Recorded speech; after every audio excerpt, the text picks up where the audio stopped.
Salut zusammen und herzlich willkommen zurück zu einer neuen Episode vom Unsafe Release, eurem Schweizer F1-Podcast mit euren Hosts, dem Kasel und dem Schubs. Ja, in der heutigen Episode reden wir über den Brasilien Grand Prix und über den Vegas Grand Prix, über die Disqualifikation von beiden McLaren-Fahrern sowie auch Adrian Newey, der der neue Teamchef ab 2026 für Aston Martin wird. Klassisch schweifen wir natürlich auch wieder ab in dieser Episode, darum lehnt euch zurück und genießt den Podcast heute hier mit uns zwei. Und falls ihr es noch nicht gemacht habt, dann teilt doch gerne unseren Podcast noch bewerten, teilt ihn gerne mit euren Kollegen, Familie teilen, so würdet ihr uns sehr unterstützen. Und jetzt wünschen wir euch viel Spaß und eine gute Unterhaltung. So, dann legen wir also los mit der heutigen Episode vom Unsafe Release. Wir starten in Sao Paulo in Brasilien und dort haben wir einen Wahnsinns-Sprint erleben können, wo die WM an und dazu mal schon ein bisschen entschieden hat. Also, wir haben ja ein bisschen gesehen, dass ja auch der Piastri ein bisschen gestruggelt hat in den letzten paar Wochen und Monaten in der Formel 1-Welt und das hat sich jetzt eigentlich auch ein bisschen in Brasilien weitergezogen. Und der Sprint ist losgegangen. Es hat ja geregnet, also die Strecke war ja noch nass oder feucht, respektive einfach an gewissen Stellen. Viel war aber auch abgetrocknet inzwischen. Und dann nachher ist es losgegangen. Und ja, das Chaos ist eigentlich dann auch losgegangen. Also zuerst einmal war es ja so, dass jetzt muss mir gleich aber helfen, Gabu, ist der Hamilton im Sprint in Dings hineingefahren? Oder ist das im Hauptrennen gewesen? Nein, das ist im Hauptrennen. Im Sprint hat er P7 gemacht am Ende. Hat er P7 gemacht, okay, gut. Das ist eben halt immer so, wenn es ein paar Wochen, sage ich schon, wenn es ein bisschen länger her ist, dann nachher, man vergisst es einfach irgendwie die ganze Zeit. Jedenfalls war es so gewesen, dass der Norris ja vorne weggefahren ist, hat anscheinend dann nachher Wasser in der Kurve, das müsste 3 sein, aufgewirbelt hat oder über den Curb ist und hat er Wasser rausgenommen. Der Kimi hat das noch gesehen. Meinte, der Kimi war auf Platz 2 dort. Und jedenfalls war hinter ihm dann der Piastri oder wer auch immer, glaube ich. Also jedenfalls der Piastri hat kassiert, ist rausgeflogen. Dann nachher ist ja, wer ist noch alles rausgeflogen? Der Colapinto, der Hülkenberg. Ja, die 3. Ja, sind ja alle an einem Ort dort rausgerutscht. Sehr, sehr bittere Geschichte, vor allem auch für den Piastri. Bei ihm geht es ja eigentlich wirklich um viel, für Leute dort auch wieder Punkte. Und das ist wirklich sehr, sehr dramatisch, dass 3 wirklich an einem Ort rausgeflogen sind.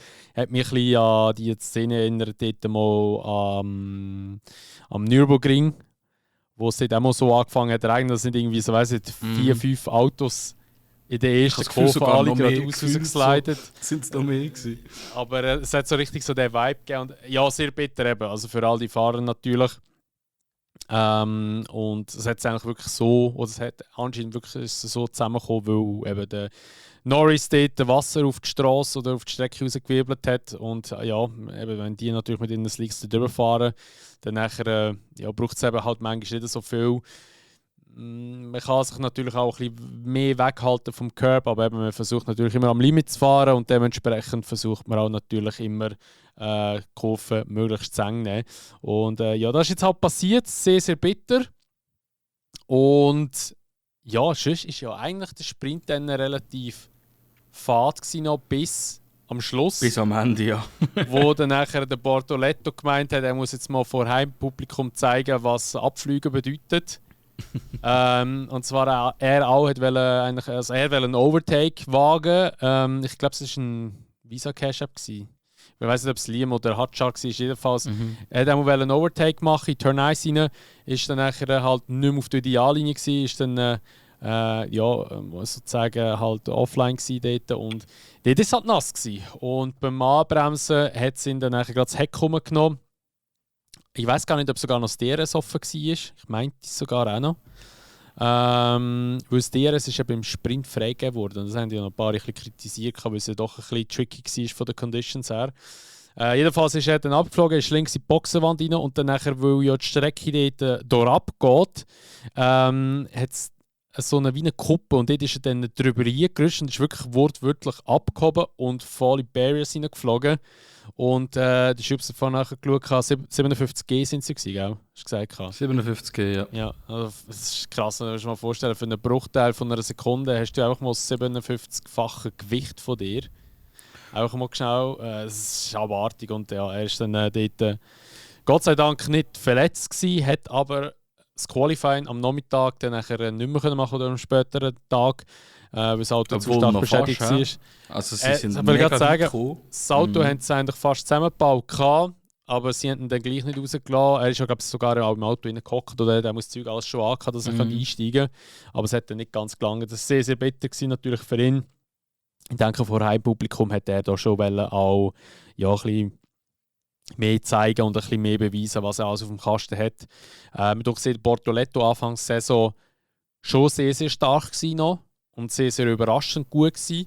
Und jetzt hat auch ein bisschen, ja, ich sage jetzt nicht abgegeben, aber er ist nicht mehr so auf dem Höch, wie er am Anfang war, denkt es mir. Also weißt du, jetzt im Vergleich zum Hülkenberg. Hülkenberg ist schon am Anfang ein bisschen am Struggle, vor allem Qualifying-mässig, hat er lange Struggle gehabt und jetzt ist er auch wieder dort stärker geworden. Und ich glaube sogar im Qualifying-Duell sind sie, glaube ich, momentan gleich auf, habe ich gemeint. Jetzt schon, ja, aber der Bortoleto ist eigentlich bis 2-3 Rennen vorher, oder bevor 2-3 Rennen, ist er eigentlich davor gewesen. Also, ja, kann ich ein bisschen unterschreiben. Ich habe das Gefühl, dass er ein bisschen nachgegeben hat. Wobei, mich denke es nicht unbedingt, dass er nachgegeben hat, sondern dass er wirklich einfach oft unlucky ist. Der Crash, ich habe jetzt vorhin noch schnell das Video noch aufgetan, er hat wirklich das DRS noch offen gehabt. Und wenn er natürlich diesen Weg muss bremsen und links lenken, dann schleudert er das Auto einfach links über. Oder? Also, kein Wunder, aber ja, können wir wirklich froh sein, dass mir nichts passiert ist. Ist wirklich ein wilder Crash gewesen. Im ersten Moment habe ich mir echt Sorgen gemacht, muss ich wirklich zugeben, was ich nicht gesehen habe. Ja gut, also eben, das ist natürlich auch jetzt ein Impact gewesen, der nicht gerade ohne war. Also der war wirklich sehr, sehr übel gewesen. Das ist so. Das ist wirklich so. Ja. Aber Gott sei Dank ist ihm, wie gesagt, nichts passiert. Es ist ja in dem Sinne wirklich alles gut gewesen. Und ja, sonst ist eigentlich eben im Sprint an sich nicht mehr viel passiert, nicht mehr oder etwas nicht Erwähnenswertes passiert. Ja, würde ich sagen, wir wechseln eigentlich schon über zum Rennen, zum Hauptrennen.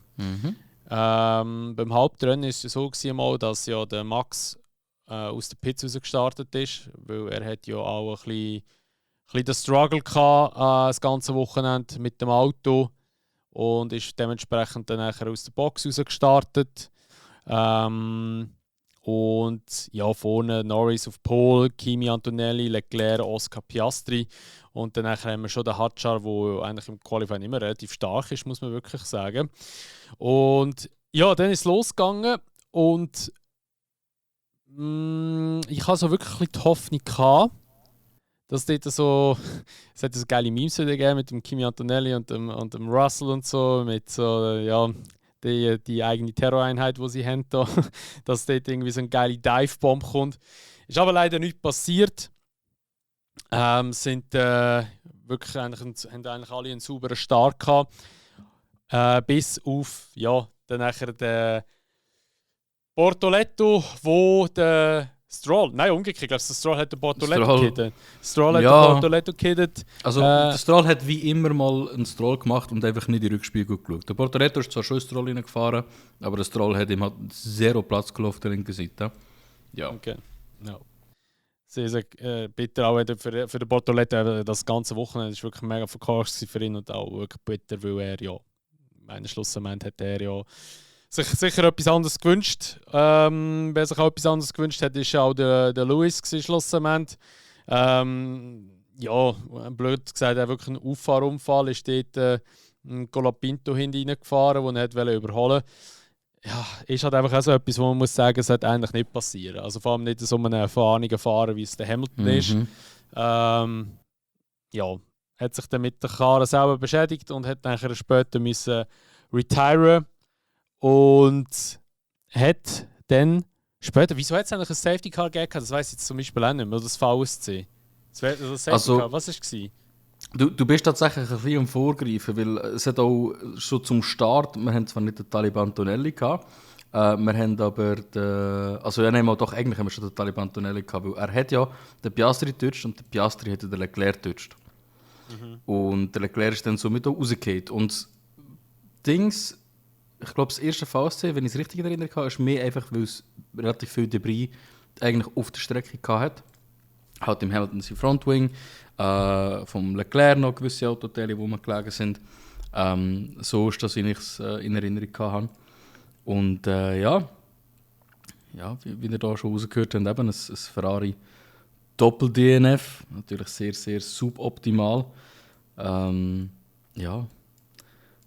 das ist, eben wie du schon gesagt hast, jetzt nur schon das vom Hamilton ist einfach für so einen erfahrenen Fahrer wie er, das ist einfach nicht genug gut Ding zu tun. Also das war das Erste, was mir durch den Kopf ist. Ich habe einfach gedacht, das darf nicht passieren. Vor allem, wenn du schon weißt, mein Teammate ist schon rausgekegelt, hat schon DNF'd, dann willst du doch versuchen, sicher zu fahren, mindestens noch ein paar Punkte für dein Team halt einzahlen. Weil am Ende des Tages ist Ferrari immer noch beim Kampf um den zweiten Platz dabei, oder? In der Konstrukteursmeisterschaft. Und somit haben Ferrari innerhalb von der ersten paar Runden ein Doppel-DNF gehabt. Wirklich, wirklich schade. Ja, sehr, sehr bitter. Also, dem Crash eigentlich vom Kimi Antonelli und dem vom Piastri Leclerc, der ja dann eben darunter gelitten hat. Der Piastri hat eine Strafe bekommen dort. 10 Sekunden Strafe. Ja. Glaubst du, ist die fair gewesen? Glaubst du, ist das angemessen gewesen? Überhaupt nicht. Also hinten und vorne nicht. Das Ding ist halt, sie sind einfach ganz klar nach Regulations gegangen. Und das passiert, oder? Die Fahrer haben halt eine klare Weisung wollen. Jetzt die klare Weisung wird halt einfach wirklich am Buch genommen, so wie es geschrieben ist. Und dann passieren genau so Entscheidungen. Und ich bin überhaupt nicht d'accord mit diesen 10 Sekunden. Wenn, dann im Antonelli noch, wo er ist rein-divebombt irgendwo durch, aber nicht beim Piastri. Also finde ich gar nicht fair. Ja, also ich finde eben auch, dass das Ganze nicht so korrekt war. Also ich kann es verstehen, dass es der eine Strafe gibt und so, weil eben, ich meine, er hat jetzt schon nicht viel Platz gehabt dort, aber ich glaube, halt man muss halt einfach auch vielleicht ein bisschen im Hinterkopf haben, wieso dass er so fährt. Eben, bei ihm geht es ja ein bisschen um mehr noch. Es war schon mutig gewesen, aber ja, ich finde jetzt halt 10 Sekunden ist schon hart, finde ich jetzt. Schon hart auch, aber ja, es ist halt jetzt mal so. Ich frage mich halt, was hätte er machen sollen in dieser Situation? Er hat ja gleich noch den Schal rechts von sich gehabt. Und viel mehr kannst du nicht reagieren. Gut, wenn der Charles ja nicht da gewesen wäre, wäre ja der Kimi hat sich weggedreht. So wie der dort reingekommen ist. Das ist so, ja. Aber das ist so. Ja, es ist halt bitter für den Charles, oder? Weil er halt natürlich dann nachher wieder so einen Crash gehabt und respektive einen DNF gehabt. Und es ist alles andere als schön für ihn natürlich und auch für Ferrari allgemein wirklich wieder ein sehr, sehr schweres Wochenende. Und eben auch der Piastri, eben. Ich weiß auch nicht, irgendwie finde ich halt einfach, er hat seitdem, dass dort Baku hat er einfach so hart abgegeben, finde ich. Ich habe das Gefühl, er ist ja mega weit vor im Lead gewesen. Also gegenüber Verstappen sind es 104 Punkte gewesen, gegenüber Norris was 69 oder so. Irgendwann ist mal. Ja, irgendwie so, ja. Er hat so viele Punkte voraus gehabt. Und dann hat er sich wahrscheinlich irgendwann gedacht, hey, ich kann langsam ein bisschen runterfahren. Oder eben, das habe ich ja auch schon im letzten oder im vorletzten Podcast gesagt, die Entscheidung mit Setup, beziehungsweise Upgrade, wo kein Upgrade ist, wo einfach anscheinend das Fahrverhalten soll ein bisschen einfacher machen. Wo ja der Norris zugesagt hat, er will das haben, der Piastri gesagt hat, nein, er will das nicht haben. Er ist zufrieden mit dem Auto für seinen Fahrstil. Und ich habe das Gefühl, dass wirklich das vielleicht ihm irgendwie auch im Kopf innen spielt. Und jetzt definitiv einfach der Championship Pressure ihm zu viel geworden ist. Weil man muss halt schon auch sehen, das sind verdammt lange Kalender, die wir jetzt haben, Rennkalender. Und wenn du die Zeit zurückdrehen irgendwie 3-4 Jahre, dann hättest du effektiv den Piastri schon als Weltmeister gehabt, weil der Rennkalender nur 21 Rennen gewesen wäre anstatt 24. Oder dann hätte er es gerade noch so knapp geschafft.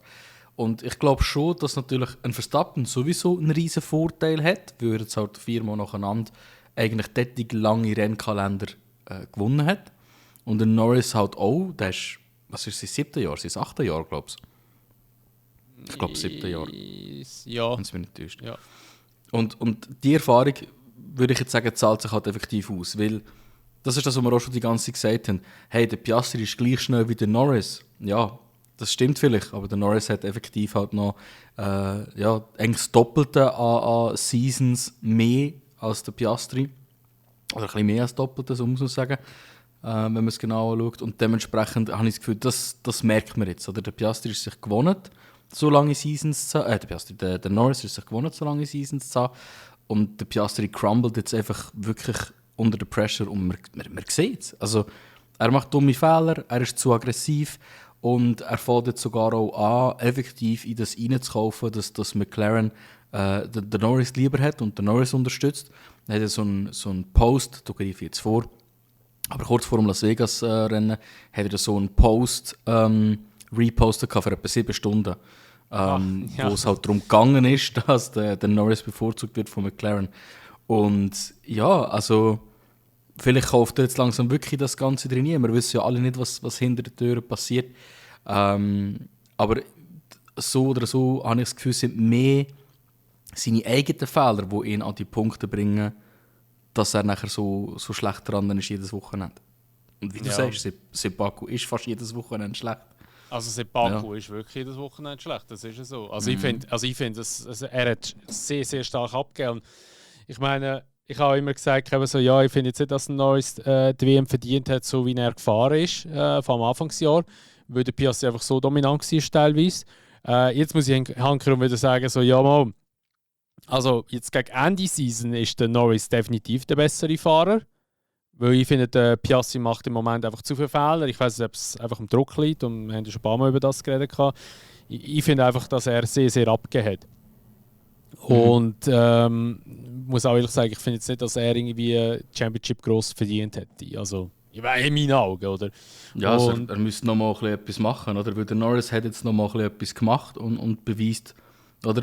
Man ist immer noch so gut wie sein letztes Rennen, sagt man immer so schön. Und ich glaube, das trifft auch ganz gut zu, weil der Norris, der hat am Anfang gut gefahren, in der Mitte scheiße, jetzt geht er wieder Vollgas und er schaut nicht mehr zurück, oder? Und das gibt ihm die Championship schlussendlich. Mal schauen, was passiert noch, klar. Aber 24 Punkte, noch 2 Rennen, das ist nicht einfach. Für weder Verstappen noch Piastri ist das einfach zum Einholen. Ja, das ist so. Das ist definitiv so.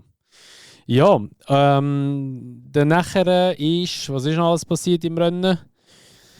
Der Max mit einer riesen Vorfahrt, also der hat mal alle vorgeführt. Der Grund, wieso er aus der Pits rausgefahren ist, ist auch, weil das Setup angepasst hat und er hat ja dann gerade im gleichen Zug noch einen neuen Motor einbauen lassen.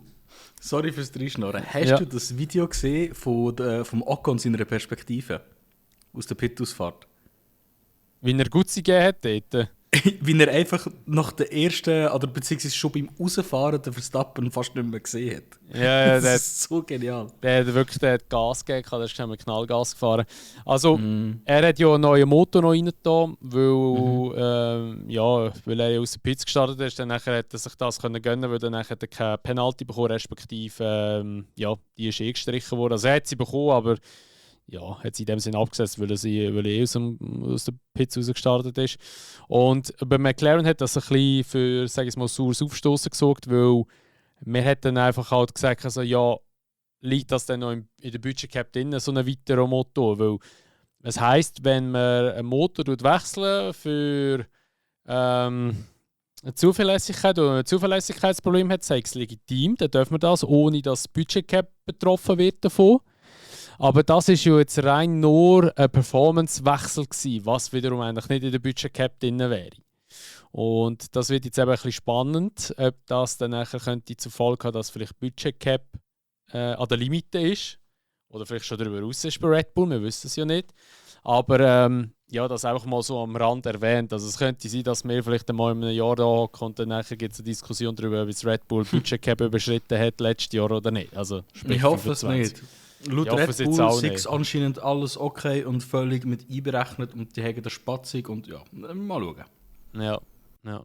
Ja, hoffen wir mal. Also wäre jetzt schon bitter Ja. wegen dem, aber Wenn wir so Red Bull ist- zurückschauen, ich glaube, McLaren wird kein Problem haben mit dem Budget Cap da, weil sie ja fast nicht entwickelt haben. Also. ja, das ist, ja, gerade das haben sie wirklich kaum etwas entwickelt. Das ist nur leichte Updates haben sie eigentlich gebracht, aber ja. Ja, Ungarn war eigentlich das letzte, gewesen, Ja. wenn ich es richtig in Erinnerung habe. Ja, schauen wir mal. Ich bin gespannt. Ich bin wirklich gespannt, wie das jetzt dann so weitergeht. Ja, sonst ist eigentlich nichts mehr, glaube ich, so wahnsinnig passiert, wo man muss unbedingt noch erwähnen Aber was ich noch cool finde, ist, dass der Antonelli P2 gefahren hat. Und die Rookies sind ganz, ganz gut dabei gewesen. Wir haben den Berman auf P6, Lawson auf P7. Der hat, glaube ich, nur einen Wechsel gemacht auf die Hards und die hat dann das ganze Rennen gefahren. Und dann der Hardscher noch auf P8. Und mal wieder schön und sauber in den Punkten auf P9. Und vor allem Alpine. Pierre Gasly hat in der letzten, oder seit Mexiko eigentlich richtig gute Rennen und hat dort auch nochmal einen Punkt eingefahren. Also so ein bisschen der untere Teil von P10 ist so, macht mich richtig happy, ist richtig cool. Gut. Also, wir schauen jetzt mal noch weiter. Es geht nach Vegas. Hast du alle Sessions verfolgt? Also ich frage jetzt einfach, weil ich bin ehrlich, ich habe nur das Qualifying, also ich habe es nicht live geschaut, ich habe es nur im Replay geschaut und das Rennen habe ich dann schon live geschaut. Aber Trainingssessions habe ich jetzt gar nicht geschaut. Nein, also Trainingssessions ist, ja, also auch bewusst. Ich meine, was sind die gewesen? Um 2 Uhr morgen und dann um 3 Uhr morgen. Ja, wenn ich ja. dann noch so ein Quali schaue, nein. Nein, also ich habe einfach beide Sachen vielleicht etwa eine Stunde nach effektiver Ausstrahlung geschaut, weil ich es nicht aufmerken habe. Aber nein. Okay, gar gut. nicht. Also ich weiß nur noch, was ich gehört habe und was ich auch ein bisschen gesehen habe, ist halt eben, dass sie ja gepisst hat, respektive es hat ein Comeback gegeben vom Gullideckel, was dann nachher, glaube ich, das FP2 war, frühzeitig abgebrochen hat. Jedenfalls war das ganze Wochenende relativ verzapft, weil man eigentlich nie richtig Trainingsfahrten machen, respektive Longruns machen. Darum, man ist eigentlich dann nachher auch in ein Rennen gegangen am Wochenende, weil man keine Daten hatte zu den Reifen. Das hat es für uns sehr spannend gemacht. Für die Teams hat es ein bisschen mehr Kopfzerbrechen gemacht, weil man hat auch nicht gewusst, wie performen die sich. Und an dieser Stelle muss ich einfach sagen, das Qualifying war ja sehr krass, weil es ja geregnet hat. Es ist ja in der Wüste aussen kalt, vor allem gerade in dieser Jahreszeit, und die haben einfach null Grip gehabt. Aber man muss dicke Props an die Fahrer geben, es hat nie einen Red Flag gegeben. Und das ist crazy. Für das, dass eigentlich unter solchen Bedingungen, dass es gerne mal schiesst und dass es gerne mal eigentlich einen Red Flag gibt. Aber es hat nie etwas gegeben. Und das ist Der eigentlich einzige schon... Crash war der Albon, oder? Ja, also der Berman ist ja auch noch in die Bande rein, aber der ist ja so spitz trainiert, dass er gerade wieder zurückgespickt hat. Aber so geil. in der Wiederholung hat er einfach... In der Wiederholung hat einfach die Hände oben. Also, es macht nichts, weißt du? So in dem Stil. Am Schleifen. So. Ja. Und dann einfach in die Bande rein. Richtig krass. Und ja, das ist schon sehr, sehr, sehr, sehr spannend gewesen, das also im Nachhinein zum Schauen. Ich denke, auch live wäre es sicher krass gewesen. Jedenfalls muss man es aber auch wirklich so erwähnen, Norris hat wirklich eine gute Lap hergeballert, muss man auch sagen. Ferrari bitter mit Hamilton auf dem letzten Platz. Nicht einmal irgendwie, weil er einen Fehler gemacht hat, sondern weil er einfach langsam war. Klar, er hat einen Yellow Flag vor sich, den er auch gelüpft hat. Aber es darf nicht wegen einer Yellow Flag ja, drauf eben, also. Genau. Darum sage ich, es ist ja wieder mal ein bisschen so bitter gewesen, was das anbelangt. Und ja, sonst muss ich wirklich sagen, es war recht unterhaltsam gewesen, das Qualifying nachzuschauen. Und das Rennen an sich ist auch spannend gewesen, eben halt wegen der Thematik, noch wegen den Reifen. Und der Start war einfach auch geil gewesen. Den Start habe ich gefühlt. Also der Start war genial gewesen. Wie der Norris gemeint hat, er macht jetzt einen Verstappen-Move. Und dann nachher hat er sich selber ins Ausgeschossen. Was ich richtig, richtig geil finde an dem, der Rennstart hat jetzt in Las Vegas schon ein paar Kurven vor dem eigentlichen Rennstart angefangen. Nämlich, ich habe das schon während dem Schauen so gedacht, hey, Mann, ist der Verstappen weit hinten, habe ich mir gedacht. Und ich so, der macht das noch geil, der tut jetzt richtig mit dem Norris spielen. Und ich habe jetzt tatsächlich heute auch noch, bin ich Dings schauen von der Runde eigentlich. Und der Norris hat mehrere Mal gesagt, ey, der Verstappen, der ist mehr als 10 Autolängen hinter mir. Der muss Gas geben. Der ist viel zu weit hinten. Hä? Was macht er so weit hinten? Immer wieder hat er das so gesagt. Das heisst, der Verstappen einfach typisch, wir mögen uns erinnern, 2021, oder? Dort hat er ja die Regeln oder eine Grauzone ausgenutzt, dass bei einem Restart er einfach rechts neben dem Auto war, aber halt hinter dem Frontwing vom Vordermann, oder? Und jetzt hat er ja, wieder mal so ein bisschen Grauzonen ausgenutzt, weil ich habe das Gefühl, die 10 Autolängen, die werden nicht super strikt gemessen. Hat einfach mit dem Vordermann seinem Kopf spielen. Und ja, also ich sage jetzt nicht, wegen dem hat Norris das gemacht, was er gemacht hat, aber hat sicher auch einen Einfluss gehabt, dass er einen nervösen können machen so weit. Ja. Ja, das war schon geil gewesen. Also, ich finde halt einfach, der Norris, also ich finde es gut, dass er es ja probiert hat. Ich meine, er muss ja auch kämpfen, weißt du, oder für da, wo er will ja auch Championship gewinnen, ist ja klar. Aber ich finde halt einfach, gegen den Max ist halt, das ist irgendwie schon, glaube ich, das wird schon sehr schwer sein, das ist halt schon ein anderes Kaliber halt. Und ich meine, man hat ja auch gesehen, es war halt die Innenbahn, es war rutschig. Es sind ja, glaube ich, etwa nur 150 oder 157 Meter bis zur ersten Kurve. Das ist, glaube ich, irgendwie so die kleinste. Ist nicht die zweitkleinste? Ich meine, Baku ist noch kleiner, aber ich weiß es nicht. Ich habe gemeint, es ist die zweitkleinste. Ich bin mir sicher, es ist die kleinste tatsächlich. Aber okay. I will fact-check it. Also, jedenfalls, wir haben es ja auch gesehen, beim Portoletto, den Bremspunkt kannst du schnell verpassen. Und dann kannst du schnell mal in jemandem landen. Und der Portoletto hat das wirklich so à la F1 Online-Lobbys gemacht. Turn 1, innen, faden gerade rein, Bremspunkt verhängen und dann nachher mal schnell in das Auto rein. Hat tatsächlich leider den Stroll verwünscht. Also andererseits kann man sagen, es ist Payback für da von Sao Paulo. Ja, es ist schlussendlich für beide gerade das Rennen vorbei gewesen. Was aber auch klar war bei dem Zwischenfall dort. Aber es hat durch das ein Virtual Safety. Nein, zuerst hat es ja nur einen Yellow Flag gegeben. Double Yellow Flag. Also es hat Marshall ja draussen gewesen, haben den Putz gehabt, die Autos sind vorbeigefahren. Hat ja nachher auch wieder so eine hohe Diskussion gegeben. Eigentlich hat man ja noch erwartet, dass von der FIA ein Statement kommt für das. Ist aber bis heute nicht gekommen. Ja, aber ja, ich weiss es auch nicht. Sollte nicht passieren, dass Leute auf der Strecke rumsäckeln und es hat nicht mal ein Safety Car draus oder das Virtual Safety Car. Das sollte nicht passieren. Ich finde es immer lustig, das ist mir in Mexiko schon aufgefallen, wie vom Presenter über zu, wer entscheidet, welche Videosequenzen gezeigt werden, über zu den Medien vor und nach dem Geschehen, werden so Sachen in meinen Augen zu fest unter den Teppich gekehrt. Also in Mexiko schon hast du eigentlich erst nach dem Rennen mitbekommen, dass Marshalls auf der Strecke waren, wo der Lawson noch durchgebrettert ist. Und jetzt hier auch, die Kamerabild geht hin, man sieht Marshalls, das Kamerabild geht sofort wieder weg. Der Kommentator sagt, ja, ist nicht gut, der Coulthard doubled down. Und wie er halt ist, sagt er, das geht überhaupt nicht, Katastrophe. Und that's it. Wir haben nichts mehr gehört seither. Finde ich ehrlich gesagt ein bisschen schade. Ich finde, ich verstehe, die Marshalls sind nicht immer direkt von der FIA kontrolliert und auch nicht direkt eingestellt bei diesen Circuits. Aber das darf nicht passieren. Und da musst du in meinen Augen als Organisator härter durchgreifen, weil das sind jetzt 2 Rennen innerhalb von 2 Monaten etwa. Das ist viel zu viel. Es ist so schnell mal etwas passiert und wenn ein Formel-1-Auto mit 80 auf dich zufährt, auch wenn es nur 80 ist, das überlebst du unter Umständen nicht. Weg, ja, Mindestens ja, das. Also wenn auch da heute, wenn du einfach normal auf der Straße mit 80 umgesäbelt wirst, überlebst du das auch nicht.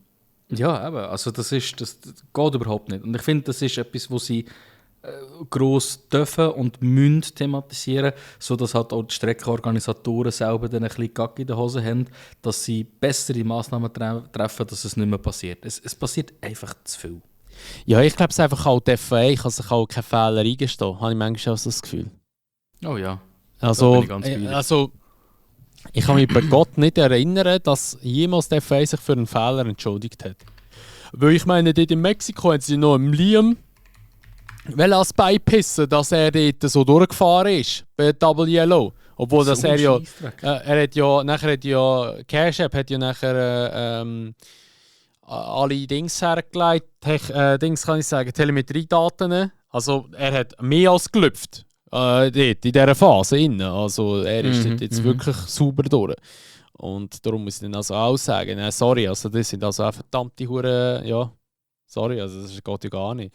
Darum, ich hoffe, dass da die FA vielleicht jetzt da noch in Katar sich ein bisschen dazu äußern tut. Also ich hoffe, die Medien tun sich ein bisschen darauf ansprechen, weil es ist definitiv das, was mal einfach der FA ihre Bock war, sorry. Ja, so viele Leute. Wenn es 1-2 Marshals sind, weißt, dann kann man davon reden, ja, Misskommunikation. Wenn so viele Leute auf der Strecke sind, sorry, du schickst doch gar nicht... Ja, es sind etwa 6, 7 Leute. Ja, eben. Und es ist ja nicht eine lange Strecke.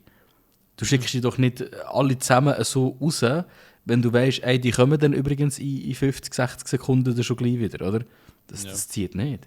Ja, das geht nicht. Naja, jedenfalls, eben der Max war schon nach dem vorne gewesen, vor dem Russell. Und dann ist der Norris gekommen. Der Russell hat auch noch recht gut Druck auf den Verstappen können machen am Anfang, hat recht gut gepusht dort. Der Norris hat dort ein Weile lang ein bisschen abgerissen, aber man kennt das ja gerne mal von den McLarens, dass die am Anfang vom Rennen eher ein bisschen langsamer sind, kann man fast so sagen, und dann nachher ein bisschen wie Geschwindigkeit aufbauen. Also wahrscheinlich einfach, bis sie halt mal den Reifen richtig im Temperaturfenster drin haben oder weiss ich was. Er hat auch am Anfang recht ziehen lassen und dann nachher ist es ja spannend geblieben. Halt, hat man nicht gewusst, kann machen es One-Stopper, machen es Zwei-Stopper oder nicht. Der Hamilton hinten hat ja auch noch recht gut profitiert von dem Chaos. Am Start hat ja recht viele Positionen gut gemacht, eben so auch der Kimi Antonelli, der ja auch weit hinten gestartet ist. Da. Und beim Kimi haben sie ja recht eine wilde Strategie angewendet. Sie sind auf Soft los und sie, glaube ich, in Runde 3 oder 4 reingekommen, sind auf Harz und erst fertig gefahren mit dem. Und das ist, glaube ich, so eine der besten Strategien, die du hast auswählen an diesem Wochenende, weil der hat ja brutal weit vorgespielt mit dem. Und der Hamilton wäre wahrscheinlich, könnte man sagen, auch weit vorgekommen in diesem Rennen, wenn Ferrari nicht abgehackt hätte mit der Strategie. Weil dort muss man schon sagen, wenn sie vielleicht auch eine andere Strategie gewählt hätten, wäre er auch weiter vorgekommen. Er ist schlussendlich dann auf P8 gelandet. Ja, nach den Disqualifikationen, die es noch gegeben hat. Dort. Ja, aber weißt du, wie der Hamilton schon selber nach dem Rennen genommen hat, gesagt hat, das ist einfach nicht genug gut. Das ist, aber wenn du siehst, der Antonelli ist ja schliesslich auch P17 gestartet und der ist aufs Podium gekommen. Und der Hamilton hat genau die gleiche Strategie können durchziehen. Und Ferrari hat Daten gehabt von anderen Fahrern, die halt schon mit dem Reifen gefahren sind. Also für mich, oder da kannst du noch so den Hamilton auch anschwärzen, dass er nicht mehr auf dem Level ist wie früher. Das ist halt doch auch einfach ein fehlerhafter Strategieentscheid, der ihm den Platz gegeben hat, den er schlussendlich bekommen hat. Ja. Ja, es ist halt einfach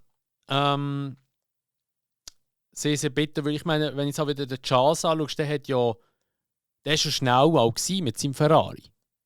Weißt, also ich meine, der hat ja am Anfang ist er, glaube ich, hat er ein bisschen Mühe gehabt, aber dann plötzlich so im Verlauf, sagen wir so knapp nach dem ersten Drittel vom Rennen, hat er plötzlich verdammte Aufholjagd hergeballert und ist plötzlich sehr schnell geworden. Er ist auf P4 gelandet dort, also auch nach den Disqualifikationen. Also ist ja eigentlich P6 immer noch weit hinten, aber ich meine, Leclerc ist ja auch nicht so wahnsinnig gut gewesen am Start oder hat auch ein schlechtes Qualifying gehabt dort. Was ich aber richtig schade finde, ist zum Beispiel auch, der Sainz ist ja im Qualifying Platz 3 geworden. Er ist ja weit vorne gestartet, aber der ist im ganzen Rennen ist der so untergegangen. Also, ich kann mich nicht erinnern, dass der irgendetwas Krasses erlebt hat oder dass der irgendwie so, weißt du, so wie so einen Moment hatte, wo er mitreden konnte. Er ist dann einfach hintergespielt worden auf Platz 5 nach der Disqualifikation. Und das ist ja auch irgendwie so ein bisschen schade, weil ich glaube, Williams hat dort eine Strecke gehabt, die ihnen eigentlich schon besser gelegen wäre. Also ich glaube, auch der James Vowles hat noch gesagt in einem Interview, ja, Vegas wird so ziemlich die letzte Strecke sein, wo wir noch etwas gross reissen können, weil die liegt innen noch. Und nachher wird es wahrscheinlich eher schwieriger.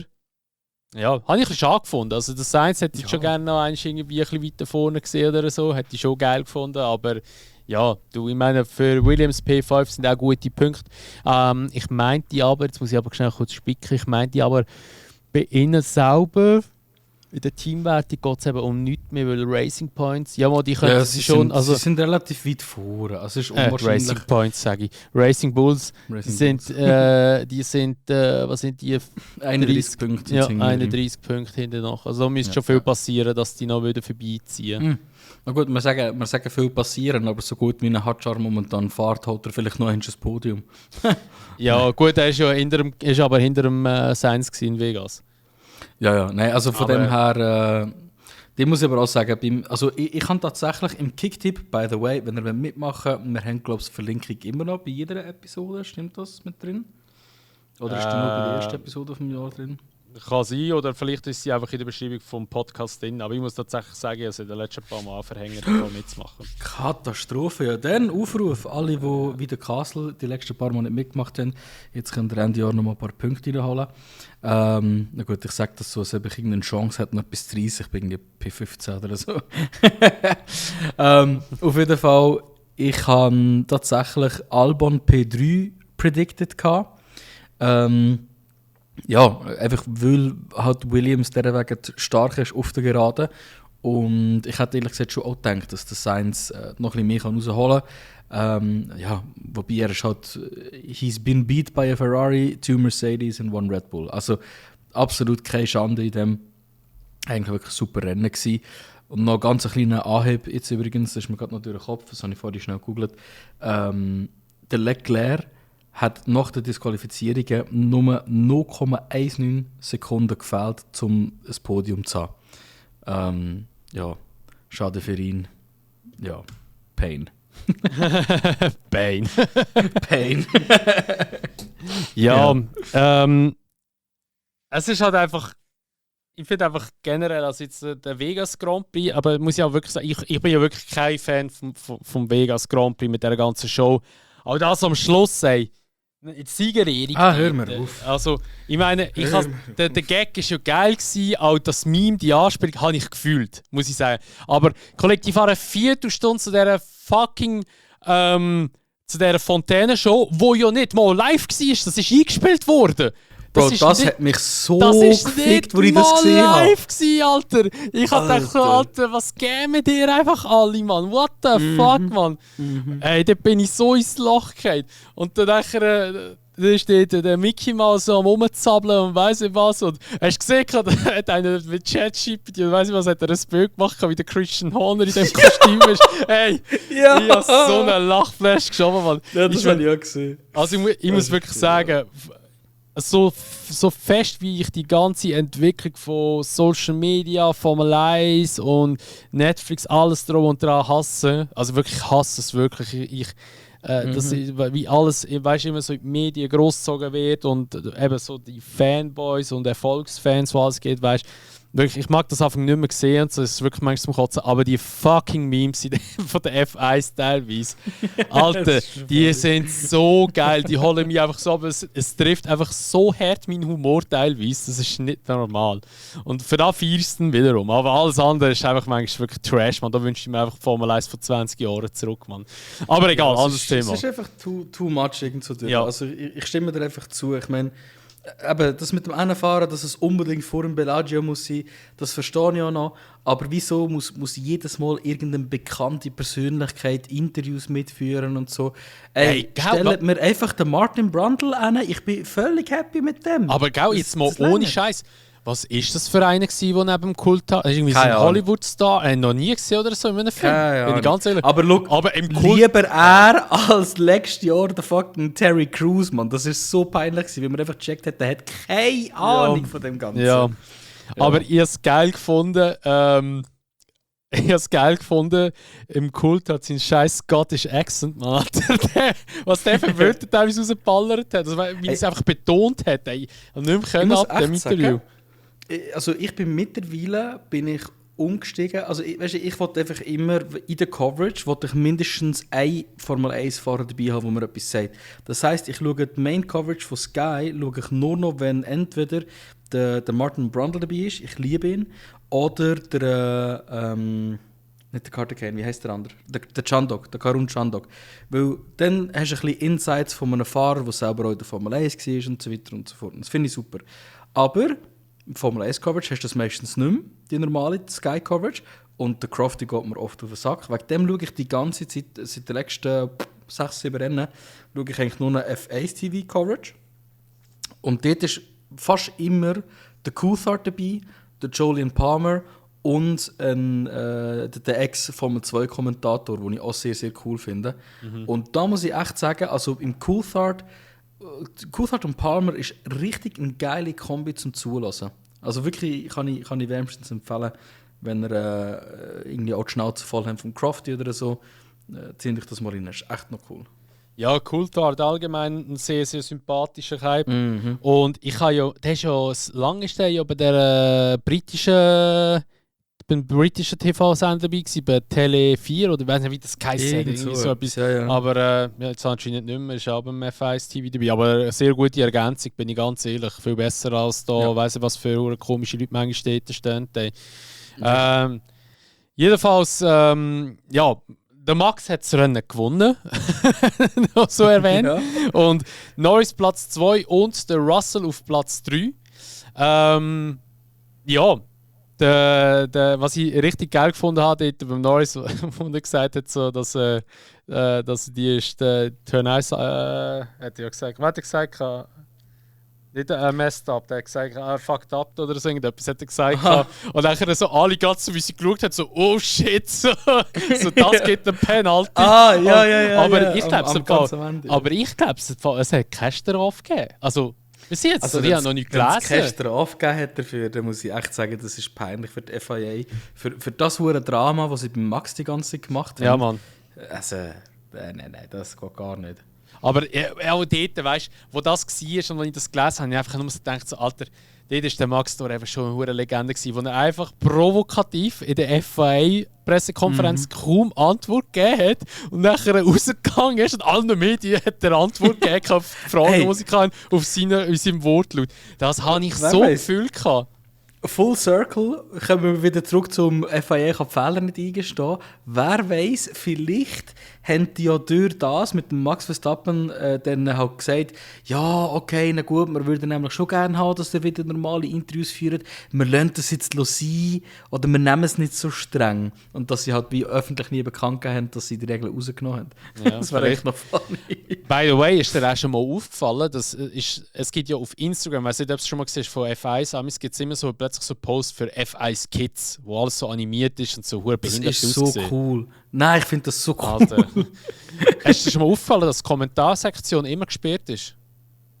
Was? Wirklich? Geh schauen. Ja gut, aber finde ich nicht schlecht. Nein, das ist wegen dem Hate. Darum mach es das. Ich gehe schwer davon aus, dass sie das machen, dass sie eben nicht immer so irgendwie so Scheiß drin steht.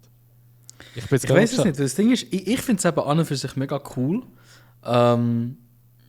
Ich weiß nicht, also das ist ja wirklich eine ganze Live-Coverage, wo dann Kinder halt kommentieren, Hashtag Kinderarbeit, geil. Aber grundsätzlich grundsätzlich finde ich es eine mega coole Idee, halt auch, dass man es für jüngere Zuschauer ein bisschen spannender kann gestalten kann. Aber ich frage mich effektiv, ob das eine Audience hat. Ich kann mir es irgendwie nicht vorstellen. Aber du keine Ahnung. Also, ich bin schon da den Post zum Suchen von den F1-Kids, da bin ich da gerade auf die Fontäne-Show gekommen. Und da schreibt einfach einer in den Kommentar: Next time life will be nice.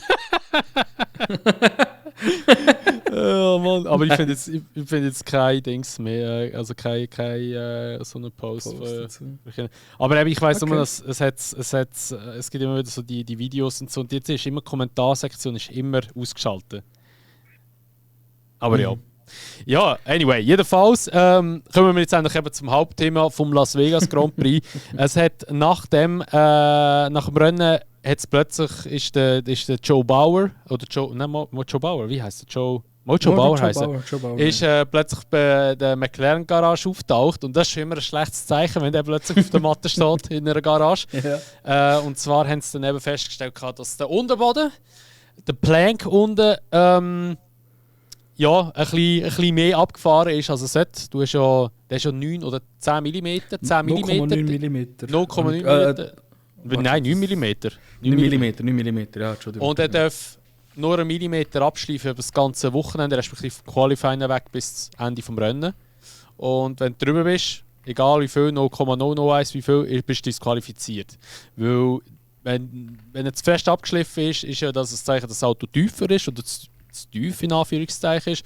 Und je tiefer du das Auto hast, desto mehr Performance hast im Auto, weil es ja Grounding Area ist und sich die halt am Boden saugen und dann hast du halt einfach höhere Kurvengeschwindigkeit wegen dem. Schnell zum Fakten reinschießen. Norris 8,88 mm gemessen und Piastri 8,98 mm gemessen. Einfach, dass das schnell gesagt ist. Ja, also bei Piastri war es ja auch ein bisschen mehr, wo ja abgeschliffen war. Ja. Genau. Stimmt, hinten, ja. Hinten war es mehr. Also es sind ja 2 Orte gemessen, vorne und hinten, genau. Jedenfalls ist das auch nachher grundsätzlich auch eine Erklärung, wieso dass der Norris in den letzten 2 Runden einfach plötzlich so ultra langsam wurde. Es hat jetzt geheißen, oder man hat es gebunkelt, es ist wahrscheinlich zu wenig Benzin im Auto drin und hat müssen extrem Lift and Coast machen. Nachher haben sie gesagt, bremsen. Nachher haben sie gesagt, kann bremsen, aber der Grund war einfach, dass er langsamer fahren musste, dass er nicht mehr so am Boden schleift. Ich finde es einfach halt, also jetzt, wieso ist das passiert? Grundsätzlich kann man davon ausgehen, dass McLaren hat einfach gesagt hat, ey, okay, wir müssen ein aggressives Setup haben, wegen Verstappen.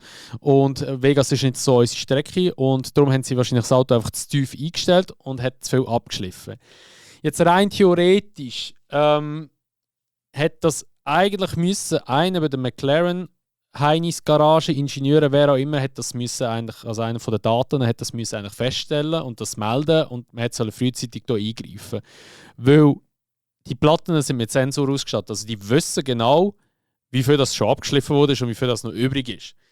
Und ich frage mich einfach, wieso McLaren nicht eingegriffen haben, weil sie haben etwa 15 Runden vor Schluss haben sie Norris nochmal gesagt, hey, jetzt go for it, hol dir den Verstappen, bist schneller. Aber sie haben dann nachher gleich ihn da eigentlich weiterfahren lassen und haben ja eigentlich die Disqualifikation voll auf sich genommen. Also mäßig so, entweder klappt es oder es klappt jetzt nicht mit dem Unterboden. Weil wenn er frühzeitig vielleicht das schon ein bisschen gemanagt hätte mit dem Unterboden, also indem dass er vielleicht ein bisschen Speed rausgenommen hätte und vielleicht auch 2-3 Positionen verloren hätte, hätte er immer noch Punkte geholt und nicht in Disqualifikation und gar keine Punkte mehr geholt. Und dort muss man sagen, das ist schon ein Fehler von McLaren. Also man könnte meinen, McLaren will selber die WM spannend halten. Aber für uns ist es geil als Zuschauer. Wir haben jetzt nochmal eine spannende WM. Also wenn Katar in die Hose geht für McLaren, wird es richtig, richtig geil werden. Aber ja, ich finde es ein bisschen fraglich, muss ich ehrlich sagen. Also vor allem, dass es gerade bei beiden passiert, ist bitter. Aber ich finde es auch ein bisschen fraglich, dass da halt einfach nicht interveniert wurde. Sagt man das so? Interveniert, ja. Interveniert, irgendwie so etwas, genau. Also, das ist wie Konsistenz, genau. Konsistenz, ja genau. Das ist jetzt diese Konsistenz. genau.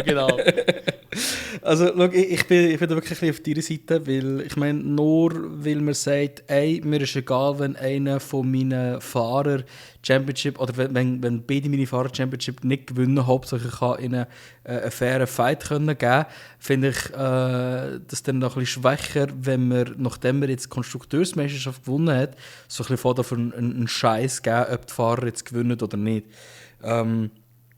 Ich sage nicht, dass es sich jetzt gerade so anfühlt. Ich meine, das ist ein Fehler, der passieren kann. Und ich habe dann nachher auch noch mal einen kleinen Senf zu der Messung überhaupt. Aber im Grundlegenden finde ich es einfach, wie du sagst, es ist zu schwach. Vor allem, es ist ein Doppel-Disqualified. Und das zeigt, dass sie einfach wirklich in meinen Augen auch fahrlässig gehandelt haben und ihre Fahrer nicht genug gesagt haben, hey, chillen da mal ein bisschen.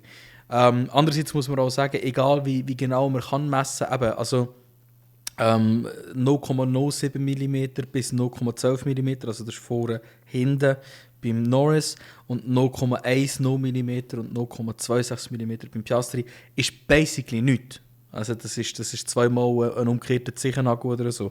Und von dem her, ja... Alter, urgrusig. ist urgrusig, ja. Wenn ich einfach so einen Vergleich nimmt. Oh mein Gott. Ja, aber der Zehennagel ist etwa so 0,1 mm. Von dem her würde das etwa passen. Jetzt schon Ja. ein Blatt Papier nehmen. Ja, das ist sicher dünner. Ja, Habe ich jetzt kann so das sein. Gefühl. Ja, kann schon sein, ja.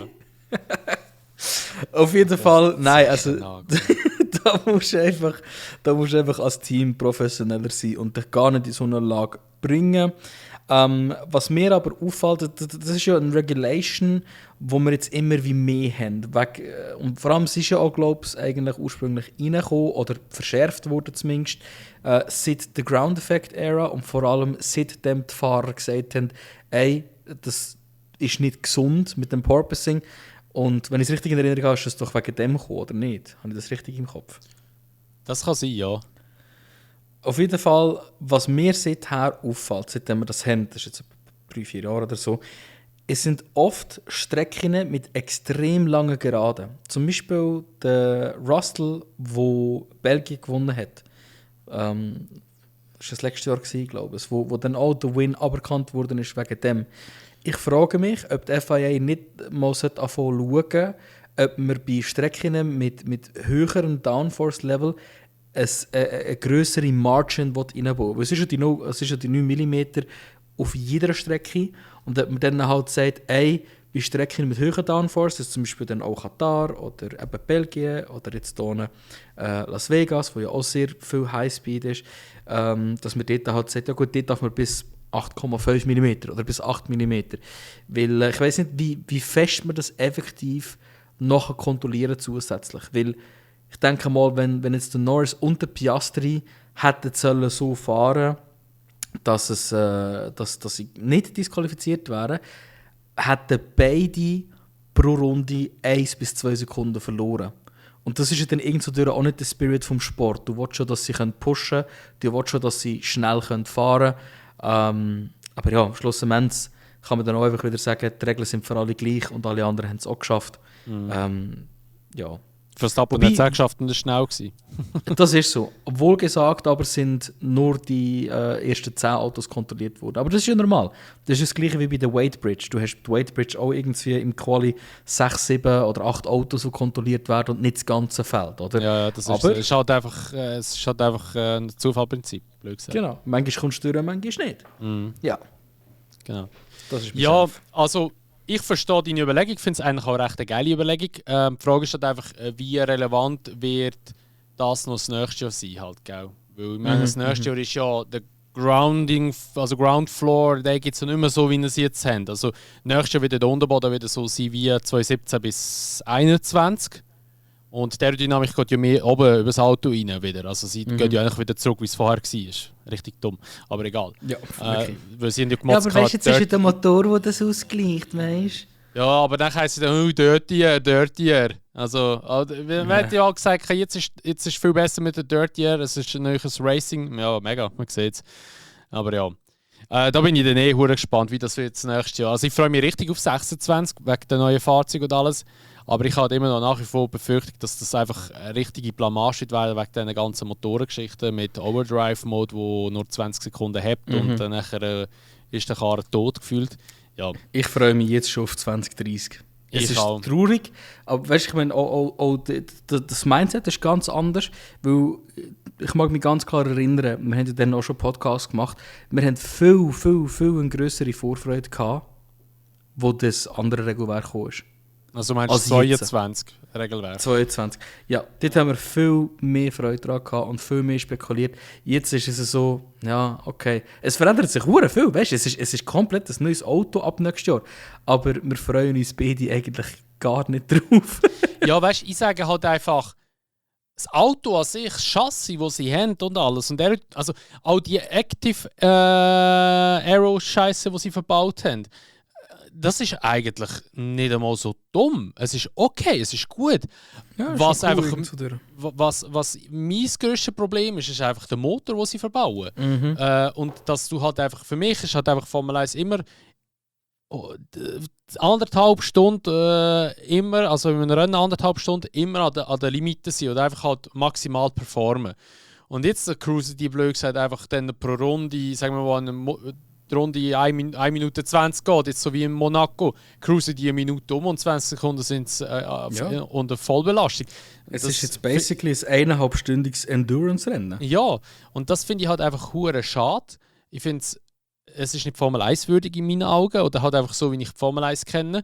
Und darum, ich sage immer wieder, es wäre das Beste, was sie je hätten machen können, wäre einfach gewesen, auf einen V8-Motor gehen mit Hybrid. Auch Hybrid ist völlig in Ordnung, bin ich voll bei dir, mach Hybrideinheiten, weil es bringt schon nochmal zusätzliche Leistung, ist ja voll okay, aber nur eine kleine Unterstützung, sagen wir 20 bis vielleicht maximal 30%, der Rest Motorpower. Und da halt einfach kinetisch, oder? Bremsen, wo die Energie absondern, die Energie wieder verwenden. Macht ja auch Sinn, ist ja geil. Ja gut, das haben sie ja jetzt eigentlich ja auch. Das Heat gibt es ja nicht mit der Turbo. Das gibt es nicht mehr. Es ist ja jetzt MGUK gibt es ja noch eigentlich, wo ja kinetisch ist.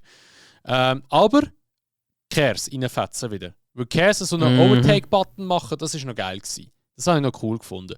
Weil das hat hohe Spielereien gegeben, du hast battlen mit dem, du hast verteidigen mit dem gut und so. Und das habe ich immer recht geil gefunden. Darum sage ich, die Formel 1-Ära von 2009 bis 2013 war eigentlich eine recht geile Ära gewesen. Aber dort hättest du halt einfach nicht den V8-Motor rausnehmen, sondern den V8 reinlassen und einfach eine Hybrideinheit noch einbauen. Das wäre geil gewesen. So.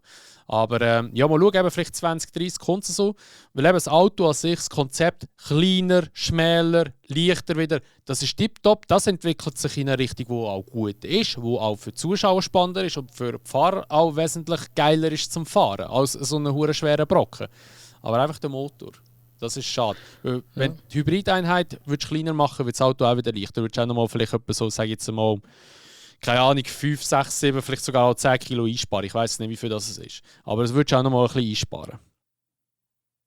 Ja, aber das so 100%. Und also das Ding ist halt, ich frage mich auch, weißt, ob zum Beispiel, ich finde es eigentlich immer cool, wenn man eben so gerade Active Aero anschaut, oder so, wenn man diese Technologien nutzt, um das Auto schneller zu machen in allen Bereichen. Und dann fände ich auch irgendwie cool, zum Beispiel das DAS-System von Mercedes wieder würde zurückkommen. Ich habe nämlich auch das Gefühl, wenn jedes Team das hat. Das ist auch geil gewesen, das. Das ist so geil gewesen. Das ist eine der geilsten Inventions, die wir hatten in den letzten paar Jahren. Und es wird einfach nicht viel darüber geredet. Ich finde das noch krass. Die Grauzone, die einfach ausgenutzt wurde von Mercedes. Und es so ist auch, und wie viel Credits Mercedes bekommen hat für das, und dann ist es einfach eiskalt gebannt worden, aber sind sie noch die ganze Saison dafür anwenden. Aber das Auto war nachher ein richtiges Tier gewesen, ey. Das ist eines der geilsten Autos der letzten 20 Jahre in meinen Augen. Das war so cool gewesen. Aber das ist ja genau das, wo da das super geile Qualifying Lab von Mugello gibt es das Video davon. Ja, ich sag das so immer schönes wieder. Bild. Immer noch, wer es von euch noch nicht geschaut hat, gönnt euch das anschauen. Einfach Qualifying Lab vom Hamilton. Das ist einfach Vollgas, jede Kurve da ab. Und das ist nicht zuletzt wegen das auch, oder? Und ich frage mich, kombiniere Active Aero mit das, mit Kers, dann spielt es, glaube ich, fast keine Rolle mehr, wenn das Auto auch noch ein bisschen kleiner wird. Ob du ein bisschen Dings hast oder nicht, Turbulent Air. Weil dann hast du Autos, die in jedem Bereich von der Strecke effizient sein können. Jetzt hast du eigentlich jahrelang das Problem gehabt, dass die meisten Autos sich entscheiden, bin ich gut auf der Geraden, bin ich gut in der langsamen Kurve oder bin ich gut in der schnellen Kurve. Und wenn du das hast, Active Aero, einen geilen V8-Motor mit Hybrid und Kers, dann hast du das ausgehebelt. Dann kannst du ein Auto bauen, das überall geil ist. Und dann kommt es nur noch auf dein Team darauf ab, dass sie das fertig bringen, oder? Und ich habe das Gefühl, dann hättest du automatisch auch besseres Racing. Aber who am I to tell? Ich bin kein Engineer, das sage ich immer wieder, aber ich habe das Gefühl, die FIA dürfte ein bisschen langsam, und das haben wir schon ein paar Mal gesehen, das Regelwerk wieder lockern auch. Nicht immer alles restricten komplett. Ja. Und einfach mal sagen, hey, probiert, macht. Da. Wir wollen einen V8-Motor sehen, wir wollen einen Turbo sehen, wir wollen einen Hybrid sehen, aber der Rest ist scheißegal. Macht. Das wäre so geil. Ja. Aber ja. Gut, ich glaube es halt einfach immer noch ein bisschen daran, dass es halt so ist, jetzt ab 2026, wie es ist, wegen Audi. Also respektive auch, 100%. Also Audi hat ja den Motor mitentwickelt, so wie das nächste kommt. Das ist eigentlich auch Basisverständnis von Audi. Und da geht es einfach darum, wer kann es besser als Audi eigentlich. Aber schlussendlich finde ich halt einfach, ich finde es Hulkenberg Champion.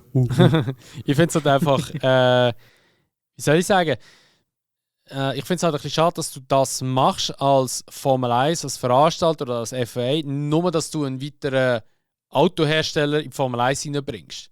Ich meine, ich kann mir gut vorstellen, was sich die FIA oder die Formel 1 dabei überlegt. Sie möchten das machen, Audi kommt rein, hat vielleicht auch, also wir gehen jetzt nicht davon aus, also nicht davon aus, sehr unwahrscheinlich, aber gehen wir mal davon aus, Audi macht gleich, alles gut, werden Weltmeister im ersten Jahr. Das wird so Geschichte schreiben, wieder so, ja, Audi kommt rein, Weltmeister, aber musst aber immer wieder sagen, so, ja, endlich haben sie den Motor mitentwickelt. Also, die sind ja die, die gewusst haben, was da so kommt.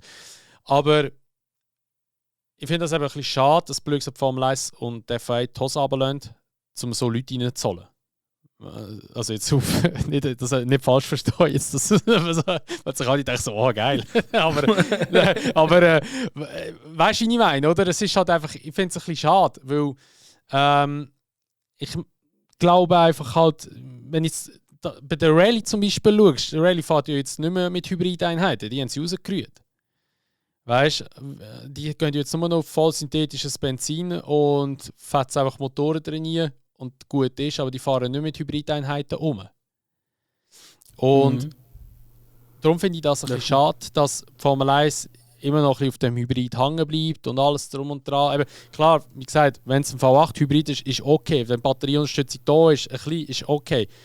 Aber sie könnten es auch rein theoretisch rausschmeißen, weil ich meine, eben bei der Rallye machen sie ja bei der WRC jetzt.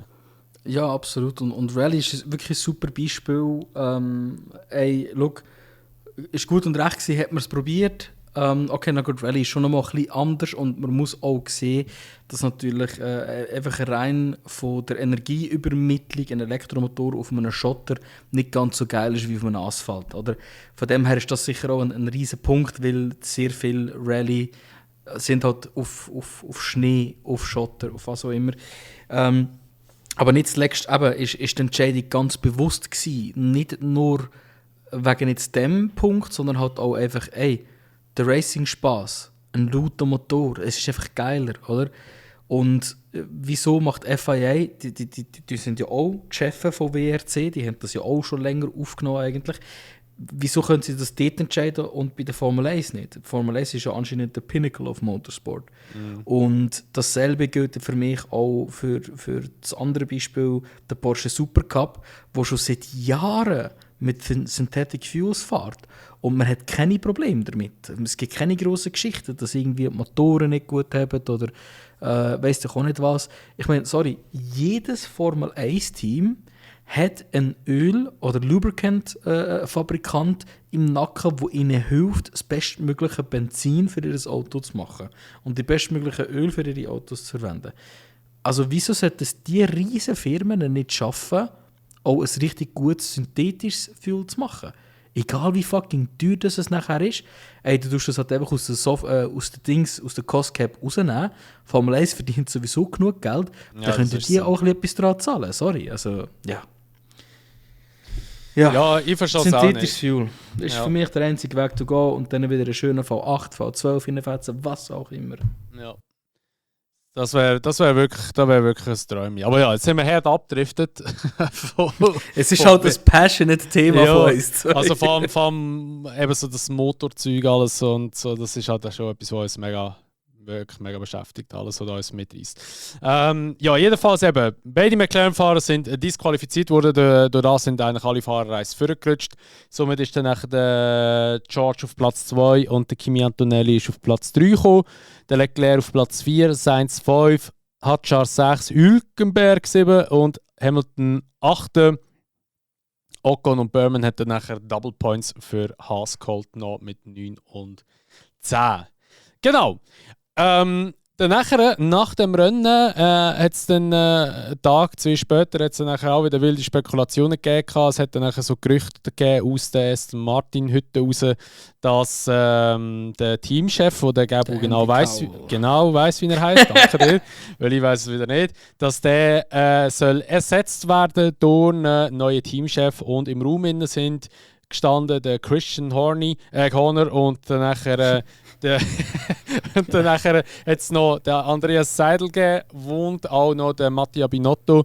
Und ja, schlussendlich ist es keiner von denen geworden. Surprise, surprise. Gestern ist veröffentlicht worden, der Adrian Newey, also der eigentlich seit Jahren Chassis respektive Aerodynamik entwickeln, wird einfach Teamchef von einem Formel-1-Team. Und ich finde das irgendwie... Auf einen Teil finde ich es geil und auf den anderen Teil denke ich mir einfach so, what the fuck? Das ist völlig crazy, weil ich habe ihn nie als Teamchef gesehen eigentlich, sondern er ist einfach immer der Big Brain hinter dem Teamchef gewesen, eigentlich. Absolut. Und jetzt ist er einfach, blöd gesagt, voll an der Macht. Und ich finde es, eben irgendwo durch finde ich es hure geil und irgendwo durch finde ich es ein bisschen komisch, aber ich glaube ich finde es geil. Ich finde es wirklich geil. Und ich glaube, das könnte wirklich, also das meine ich wirklich ernst, ich glaube, das könnte wirklich gut kommen. Das Ding ist, ich habe das Gefühl, dass ich liebe ihn über alles, verstehe mich nicht falsch. Er ist einer meiner absolut favorite Personalities im ganzen Sport. Und ich weiss, dass wenn ihm einfach ein Stift und ein Blatt in die Finger drückst, er wirklich etwas zaubern kann, das Aston Martin vorbringen kann. Ich weiss nicht, ob eine Teamchefrolle wirklich das für ihn ist, weil ich sehe ihn einfach überhaupt nicht als Führungsperson. Er ist so ein introvertierter Ingenieur, der einfach hella intelligent ist und hella kreativ ist. Aber ich sehe das überhaupt nicht, dass er jemandem auf den Grind holen kann, wenn er mal Scheiße gebaut hat. Weißt du, was ich meine? Ich kann mir das so wie nicht vorstellen. So, wenn halt der Andy Cowell der ist jetzt ja neu dann, glaube ich, Chief Technical Officer oder so. Irgendwie so etwas, ja, voll, ja. Wenn jetzt der Scheiße baut, ich sehe irgendwie nicht, dass der Adrian Newey sagt, jetzt lieferst oder gehst. Ich glaube, der Adrian ist eher so, ja, du bitte schauen, dass du das nächste Mal ein bisschen besser machst. Und, also so stelle ich mir ihn vor. He does not smash my door. ja, genau, das kommt auf jeden Fall nicht von ihm. Ja, also von dem her, keine Ahnung. Ich sehe ihn nicht als Team Principal. Als stand corrected, weil es nicht so ist voll okay. Ich wünsche mir allen Erfolg für ihn und auch fürs Team, abgesehen davon, dass Stroll dahinter steht, liebe ich ist übertrieben, aber finde ich Aston Martin eigentlich sehr ein cooles Team. Ja. Und vor allem auch die Leute, die in diesem Team sind. Oder das sind ja... Der Lawrence zum Beispiel, ja. Eben nicht. Eben überall, wo Stroll dahinter steht, geht es mir nicht. Aber all die Mechaniker, die sind wirklich schon lange dabei, etc. Sie haben sehr viele Leute von Mercedes, von Red Bull reingeholt, die wirklich coole Socken sind. Also ich würde es Aston Martin extrem gönnen. Ja. Und der Newey ist sicher kein schlechter Mann, zum die Speerspitze sein von diesem Team. Würde ich jetzt definitiv unterschreiben. Ja. Nein, ich sehe es gleich, weil Aston ist halt einfach ein Team, wo, klar, es ist Geld rum, ist ja auch gut, ich gönne es, weil, ich meine, eben, wo Force India war und also wo Racing Point kam, ist es wieder gut gewesen, aber wo Force India war oder auch ein bisschen länger auch war, eben finanziell immer recht Mühe gehabt, haben sie sich doch jetzt sehr, sehr gut erholt und es ist Geld rum und ich wünsche schon auch Aston Martin, dass sie Erfolg haben, weil ich meine, die machen alles eben, dass sie den Erfolg können holen können. Sie investieren viel investieren, sie haben jetzt ein neues Headquarter gemacht, sie haben Windkanal, alles und da haben so viel Geld investiert und ich hoffe so, dass es endlich mal ein bisschen einen Erlös gibt dort, dass es mal ein bisschen etwas rauskommt dabei. So Leute, die halt wirklich so dem Sport stehen, sage ich jetzt mal, oder einfach wirklich alles gerne so zeigen, dass sie an der Spitze können sein bei diesem Sport. Denen mag ich es auch gönnen. Meine Ferrari, ja, die machen auch etwas, aber es hat jetzt nicht so Hand und Fuß manchmal, muss man sagen. Aber ja, sie haben jetzt gut Geld ausgegeben für einen neuen Fahrer, der jetzt halt einfach auch nicht viel gebracht hat bis jetzt. Aber ja. Ja, weil sie nicht auf den neuen Fahrer hören. Sind wir ehrlich, Mann. Ja, aber sind wir ehrlich, wenn der Sainz drin geblieben wäre, Ferrari wäre das ja viel besser da. Bin ich ganz das ehrlich. 100%. Das zu 100%. Aber ja, ich finde es einfach geil, wie der Sainz einfach gefühlt besser performt jetzt bei Williams als das ganze Ferrari-Team manchmal. Also das ist einfach schon, also das hat schon einen Hauch von Karma, muss man ganz ehrlich sagen. Hat schon einen Hauch von Karma und das finde ich aber auch verdient. Da sieht man halt da einfach, dass der Vowles, trotzdem, dass er erst so kurze Zeit Team Principal ist einfach einer der besten, wenn nicht sogar der beste Team Principal momentan auf dem Grid. Also ja, was der mit Williams macht, ist extrem gut und Williams, muss man halt wirklich auch gestehen, haben eines der besten Fahrer-Lineups von allen. Also Albon und Sainz ist extrem gut. Und ich sage, trotz allem, was war, immer noch Sainz ist underrated. Und ja, habe ich auch immer gesagt bei Ferrari. Ja, habe ich auch immer gesagt bei Ferrari, dass Sainz underrated ist. Und, da bin ich richtig stolz auf mich, dass ich da immer dazu gestanden bin. Weil ich habe immer den Sainz weiter von als der Leclerc gerankt vor dem 21, wo er zu Ferrari gekommen ist. Und er hat ja dort gerade mal schnell kurz alles gerissen, Team intern. Und eben, ich meine, er ist sehr schnell. Er ist leichter in so Blinddarmoperationen. Gut, der Elben ja auch. Also man muss zwar ehrlich sagen, Elben hat ja ein bisschen geschwächelt jetzt auch in den letzten paar Wochen und Monaten. Aber es ist immer noch im Vergleich noch stark, also muss man wirklich sagen. Und ich glaube, Williams freut sich schon auch aufs nächste Jahr. Und auch wirklich für mich auch ein Team, das ich auch gerne weiter vorne sehe. Muss ich ehrlich sagen. Halt. Also momentan in dieser Konstellation mit Teamchef, alles drum und dran, wie du schon gesagt hast, James Vowles so ein sympathischer und auch einfach einer, der gibt mir immer das Gefühl, wenn ich dem seine Videos sehe, dass alles gut kommt. Der hat so eine angenehme Stimme. Ja, das ist super. Apropos James Vowles, ich weiß nicht, ob du es mitbekommen hast, er hat, glaube ich, gestern oder so hat er ein Video gedroppt, wo er gesagt hat, er wird in einem 12-Stunden-Rennen fahren, nach Abu Dhabi. Ah ja? Also in Abu Dhabi sogar. Ich weiß nicht, wo man das schauen kann. Vielleicht hört man auch noch mal etwas darüber. Aber muss ich ganz ehrlich sagen, da werde ich schnell reinschauen bis im Stint. Er hat gesagt, er macht das. Klar ist es nicht das Gleiche, aber er macht das, um wieder ein bisschen mehr connecten wo er hat selber früher auch gefahren. Und er will wieder ein bisschen mehr connecten zu seinen Fahrern. Und er feige ja auch den Teamaspekt mega cool und so, dass er eben nachher muss wechseln und so den Stint abgeben. Und ja, nein, also er wird nach dem Abu Dhabi-Rennen, ich glaube, das Wochenende drauf wird in Abu Dhabi das 12-Stunden-Rennen sein. Und dann wird er dort auch noch fahren. Finde ich hure cool. Ja, finde ich auch wirklich cool. Eben, und, ich finde auch, er ist eben einer von den besten Teamchefs eigentlich so am Grid. Also Toto ist auch immer noch eine Macht, muss man wirklich sagen. Der mit seinem Headset und seinen Haaren haben eine richtige Aura, die er verstreut hat. Und ja, hast du das Video auch schon gesehen vom Toto, wo er dort so im Kimi so voll die lieben Wörter sagt, so für Imola war es, glaube ich, so für sein Heim-Grand Prix. So. Sagt er so, ja, eben, der Druck jetzt hier vom Heimpublikum, das ist alles gut und so, du machst das super und so. Und dann ist ja der George auch nebendran gehockt und dann sagt er so, ja, was sind meine weißen Worte? Also, where's my wise words? Und dann er so, ja, du bist 27, du bist der Senior Driver in unserem Team. Man weiss nicht was als Effekt. Du hast einfach ja, Effekt einfach gerade an. Und der George lacht einfach nur und schüttelt den Kopf. Ey, das ist so ein geiles Video. Hast du das noch nie gesehen? Ich glaube noch nie direkt, ne? Okay. Also, findest, also ich schicke das dann noch. Ey, das ist so ein geiles Video, so ein Lachen, als ich das gesehen habe. Ey, nein, und dort muss ich auch sagen, der Toto ist, ich finde ihn wirklich mega sympathisch. Er ist manchmal schon speziell, aber ist auch mega sympathisch. Ja, nicht der Toto. Also nicht nur sympathisch, hat auch einfach extrem gut, also was er mit dem Team auf die Beine gestellt hat. Ich habe jetzt letztens auch ein Stat gesehen, oder beziehungsweise mitbekommen, Mercedes ist jetzt, glaube ich, das wertvollste Sportteam auf der Welt. Ja, sie haben jedes einzelne Sportteam überholt. Ja, sie haben ja, der Toto hat ja ein Fünftel von seinen Aktien oder seinen Anteil von Mercedes, wie heisst die Cyberfirma? CrowdStrike, die ja auf dem Safety Car drauf ist. Ja. Hat er ja verkauft. 5% von seinem Drittel, das er hat von Mercedes. Und umgerechnet, ich weiss nicht, wie viele Millionen das er bekommt, ich glaube so etwa 300 Millionen und eben alles zusammengenommen sind, weiss ich wie viele Milliarden, die das Team an Wert hat. Dann haben wir es neu evaluaten, ja. Oh mein Gott. Voll crazy, Mann. Aber das ist heftig. Aber du musst dir vorstellen, er hat auch 300 Millionen gemacht. Weil er 5% oder so. 5%? Ja, nichts eigentlich, weil er einfach dort das abgeht vom Team. Aber ja. Und vor allem, weißt du, er hat mit weniger Geld 33% von dem Team eingekauft. Ja, das ist halt schon auch wild. Der hat einen Gewinn gemacht. Der ist ein reicher Mensch jetzt. Ja, das ist ja so. Ja, aber was sind wir jetzt vorher gewesen? Jetzt sind wir schon abgedriftet. Völlig am Rumgumpen. Ich habe wirklich ein anderes Thema, das ich noch schnell sagen im Kopf. Also. Ja, sag nur. Also eben, wir haben jetzt eigentlich Disqualifikation, alles haben wir jetzt gehabt eigentlich. Also wir sind jetzt eigentlich mehr so richtig ausgeblickt von Katar rein. Genau, Adrian Newey sind wir gewesen. Ja, wir sind ja dort gewesen. Adrian Newey sind wir gewesen, genau.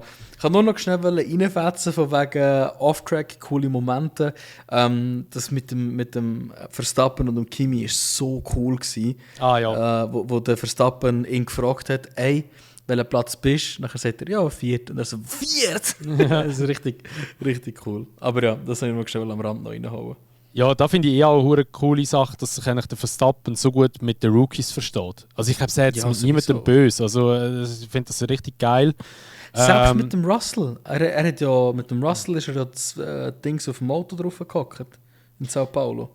Ja, gut, ich denke, dort wird es vielleicht schon ein bisschen mehr Schein als Sein sein, denke ich jetzt einmal. Also habe ich so das Gefühl. Kann sein, aber weißt du, das zeigt trotzdem in meinen Augen, dass der Verstappen das einfach trennt. Das ist respektiert ihn, das sicher, ja. Das auf jeden Fall, ja.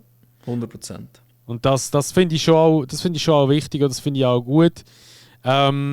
Und ja, eben auch, wie er es einfach mit der Rookie hat und so, eben sechs Bortoletto, dort hat er mit dem Bortoletto zusammen ja mal einen Podcast gehabt.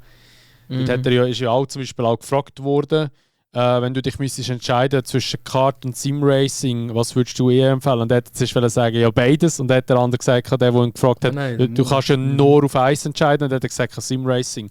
Weil er gesagt hat, das sei ja Kartfahren ist gut für Basics, hat er ja gemeint, wegen Overtake, Defender, alles drum und dran. Aber das Gespüren vom Auto ist dann wieder komplett anders mit eben Federung und Fahrwerk und alles drum und dran. Das ist komplett nochmal etwas anderes, als wenn du Kart fahren tust. Ja, das habe ich einen sehr coolen Podcast gefunden. Ich habe tatsächlich auch ein kleiner gelassen, dort nicht alles. Aber ich weiss aber jetzt nicht mehr, wie der Podcast geheißen hat. Im Fall. Aber es ist ein guter Podcast. Brasilianischen eigentlich. Ja, aber es ist noch wirklich ein guter gewesen. Dort war eben auch der Bortoletto mit dabei, weil die zwei verstehen sich ja sowieso eigentlich relativ gut dann. Genau. Ja, die haben glaube ich so viel zusammen simraced, wenn es mich nicht täuscht, schon bevor der Bortoletto überhaupt von Formel 1 kam. Es gibt auch ein geiles Video, wo der Bortoletto, wobei das glaube ich zum Norris, wo er das sagt, wenn er sagt, I see you in 5 years oder irgend so etwas. Das ist schon noch cool. Also, zurück zum Adrian Newey. Genau, eben, er ist ja jetzt der Teamchef, ab 2026 muss ich noch erwähnen, also nicht per sofort, also ist der nächste Jahr Teamchef. Und ja, dann schauen wir mal, was da so geht, wie das so weitergeht mit Aston. Ich bin dort sehr, sehr gespannt. Und das ist eigentlich schon so wie die einzige grosse News gewesen. By the way, es ist einfach recht krass, für 2026 sind bei Red Bull, also im Tsunoda-Sitz ist ja noch nicht bestätigt, also der ist immer noch frei. Und beide V-Carb-Sitze sind auch immer noch offen. Und was aber schon ziemlich klar ist, ist, dass einer von diesen drei wird liefern. Weil es ist schon ziemlich safe, dass der, also beziehungsweise nicht im Lundgaard, wie heisst er? Lindblad. Lindblad ist bereits schon versprochen worden, dass er einen Sitz bekommt. Ja, schlussendlich muss sich zwischen Liam und dem Tsunoda muss eigentlich entschieden werden. Bin ich überzeugt. Und weil Hadjar kannst du nicht droppen, sorry. Der Hadjar, gefühlt jedes Rennen endet er auf P6. Ja. Das ist so krank, wie gut er ist. Und für mich gibt es mittlerweile keine Diskussion mehr. Ich glaube, Hadjar fährt nächstes Jahr im Red Bull und Tsunoda wird geköpft. Weil es läuft nicht. Es läuft einfach nicht. Ich weiß nicht. Also, ich hoffe es nicht. Ich liebe den Tsunoda. Ja, aber ich muss auch ehrlich sagen, Lieblingsdriver. Ich muss eben auch sagen, der Tsunoda ist so ein sympathischer auch. Und es gibt ja immer noch, es gibt wirklich noch vereinzelte Spekulationen, dass es wirklich heisst, dass Red Bull sich ernsthaft am Überlegen ist, den Tsunoda noch ein weiteres Jahr drin zu behalten, wegen dem neuen Chassis, weil er halt einfach doch auch Erfahrung hat. Weil ich glaube, Red Bull hat schon ein bisschen seine Fehler gelernt und ich glaube auch der Laurent Mekies kann da schon auch ein bisschen mitreden jetzt. Und ich meine, er hat es sehr gut mit dem Tsunoda und ich glaube auch, er weiß, wie gut der Tsunoda eigentlich ist. Weil er hat ihn ja auch gesehen bei V-Carb und so wie er fährt. Ich meine, bei V-Carb ist es ja gelaufen. Und ich meine, eben, du verlierst das Autofahren nicht einfach, weil du in ein anderes Auto reinhockst. Ich hoffe einfach wirklich, dass sie... Also, weißt du, der Liam, er fährt schon auch gut. Er ist schon auch ein guter Fahrer. Ich will nicht sagen, dass er ein schlechter Fahrer ist. Aber man muss einfach auch das so ein bisschen mal herstellen und sagen, dass wenn es einen Zweikampf mit dem Liam gibt, dann klopft es meistens. Ja, ich kann aufs Gleiche gehen, wo du angefangen hast, über ihn zu reden. 100%. Und es ist immer so. Ich weiß nicht, irgendwie habe ich ein bisschen das Gefühl danach, aber irgendwie traue ich dem Gefühl auch nicht. Aber ich könnte mir gut vorstellen, dass sie sagen, hey, wir nehmen jetzt noch ein weiteres Jahr bei Red Bull unter Vertrag, mindestens bis zur Sommerpause. Und wenn der Hadjar bis dort besser performt und er sehr schneller ist und weiss ich was alles, dann machen wir einen Driver-Swap. Aber ich könnte mir gut vorstellen, dass sie den Liam droppen. Ich glaube, es kommt auf zwei Sachen drauf ab. Erstens eben, wie sieht Anfang nächstes Jahr die Situation aus? Und ich glaube, es kommt auch darauf ab, was macht der Hadjar. Weil der Hadjar ist ja bis jetzt so ein bisschen auf dem Standpunkt, und das hat er oft schon in den Medien gesagt, dass er sich nicht wirklich sicher ist, ob er dann den Sitz wird annehmen oder nicht. Weil, wir haben gesehen, es ist ein Karrierekiller. Oder? Es hat andere Fahrer fast aus der Formel 1 rausgehauen, es hat andere Fahrer aus der Formel 1 rausgehauen. Und das will er natürlich so gut wie es geht vermeiden. Oder? Ich bin auch überzeugt, wenn nächstes der Perez dann wieder zurück ist, wird er und der Bottas sehr ähnlich performen. Der wird wahrscheinlich sogar bessere Resultate reinholen als in seinem letzten Red Bull-Jahr. Also, ja, es ist einfach etwas mit dem Auto falsch, schlichtweg. Ja, definitiv. Hast du übrigens gesehen, der Toto hat auch darüber gewitzelt, es ist in Las Vegas ist gestanden, the Austrian Anthem for the winning constructor Max Verstappen. Wirklich? Ja. Ja, aber es hat halt schon etwas. Ich meine, die ganzen Punkte hat ja er geholt. Also, es ist ja abartig. Ja. Also, von dem Also wird sich vielleicht irgendjemand bei den F1-TV-Spezialisten so ein bisschen Spass erlaubt. Ja, also der Gag, den gönne ich mir jetzt. Nachher ist wahrscheinlich gefunden worden. Sehr wahrscheinlich. Ja, gut. Dann würde ich mal sagen, wir schauen mal noch kurz auf Katar, weil da gibt es ja noch 2-3 spannende Sachen, die wir erwähnen können, weil wir haben jetzt heute Donnerstag und wir sind jetzt gerade vor dem Katar Grand Prix, oder vor dem Wochenende. Ja, wichtigste Regelung, die es gibt, und zwar es gibt einen verpflichteten Two-Stopper an dem Wochenende, am Rennsonntag, und die Reifen dürfen nicht länger als 25 Runden drauf bleiben. Dann, es ist ein Sprintrennen, das ist auch noch wichtig zu erwähnen, und dort ist dann die Regel nicht drin, weil ja, macht ja nicht so viel Sinn, weil der Sprint geht wahrscheinlich etwa 20 Runden, wenn überhaupt. Es ist aber spannend, weil es nimmt halt ein bisschen die Rennstrategie raus. Man hat halt einfach wahrscheinlich eine Strategie, die man wird machen, wo alle Teams werden anwenden. Also es könnte sein, und das tue ich jetzt einfach gerne mal schon mal anwenden, es könnte sein, dass das Rennen vielleicht ein bisschen langweilig könnte werden. Ist aber nicht garantiert, aber es könnte werden, weil halt, eben, wie gesagt, alle ein bisschen die gleiche Strategie werden wollen fahren oder müssen machen fast. Wir haben es vorher schon ein bisschen angesprochen untereinander, der Gab und die, dass ich finde einfach, das wird wahrscheinlich für McLaren wird es ein bisschen schwieriger werden, weil McLaren eben hinten raus mit den Reifen immer relativ stark wurde. Wo die anderen Reifen von den anderen Teams extrem abgebaut hat, ist der Reifen von McLaren noch stark gewesen, und darum sind sie immer so schnell gewesen.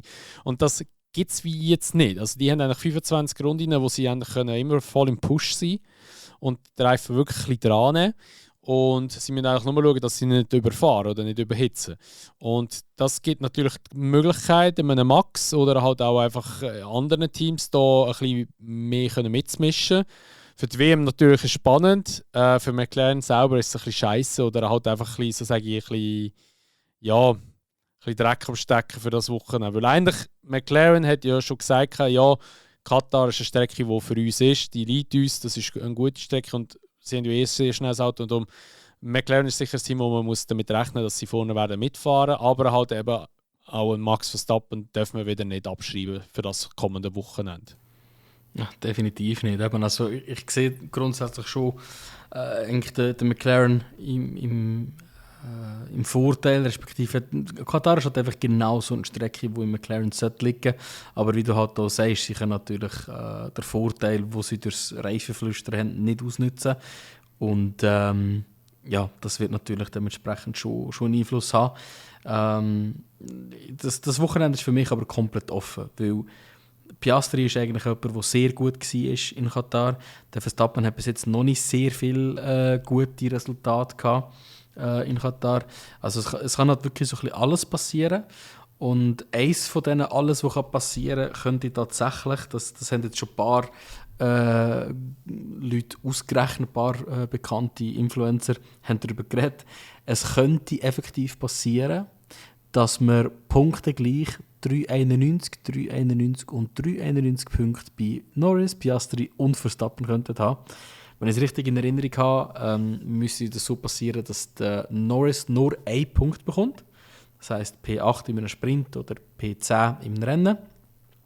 Der Verstappen müsste, glaube ich, irgendwie gewinnen und der Piastri, beziehungsweise, ja, aber es gibt verschiedene Szenarien. Aber es ist effektiv möglich.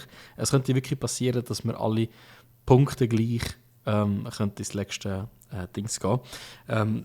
Wiederum muss man auch ein bisschen realistisch sein. Wir gehen jetzt mal nicht davon aus, dass der Norris einen absoluten Stinker hat und nur einen einzigen Punkt holt. Der Norris muss effektiv nur noch 2 Punkte über Piastri oder Verstappen kommen. Das heisst, wenn er gewinnt und Verstappen zweit ist, hat er die Championship gewonnen. Dasselbe beim Piastri.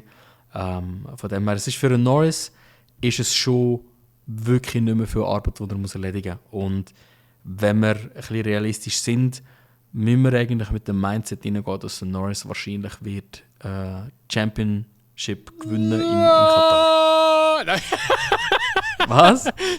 Glaubst du nicht? Ja, so ein heroisches Nein rausschreien, weißt du, so nein! Discord hat es abgeschnitten. Ja. Noch ein Seehund, ja.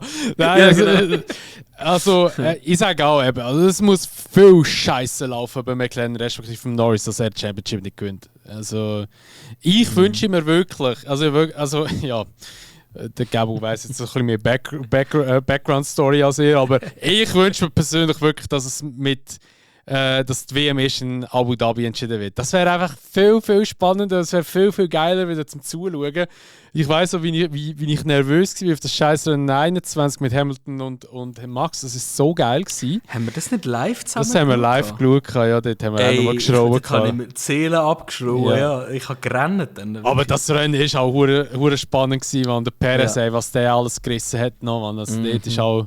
Der hat wirklich einen halben WM-Titel, hat auch der Perez dort geholt. Minister of Defense of Mexico. Nein, aber eben, wie gesagt, also ich denke, das Wochenende wird es Norris holen. Also eben, wie gesagt, es müsste viel passieren, dass das verkackt. Der Max hat natürlich immer noch nach wie vor den Vorteil, dass er einen ganzen Motor, alle haben den ganzen Motor, aber halt einen neuen Motor drin hat, wo noch nicht so viel runtergefahren ist. Das ist natürlich schon sein Vorteil, er kann ein bisschen mehr Leistung abrufen.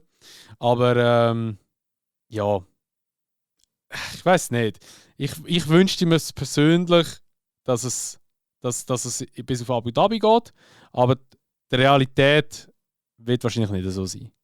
Hast du gesehen, was Red Bull an ihr Auto hergeklebt hat, wo sie es zusammengebaut haben in der Werkstatt in Katar?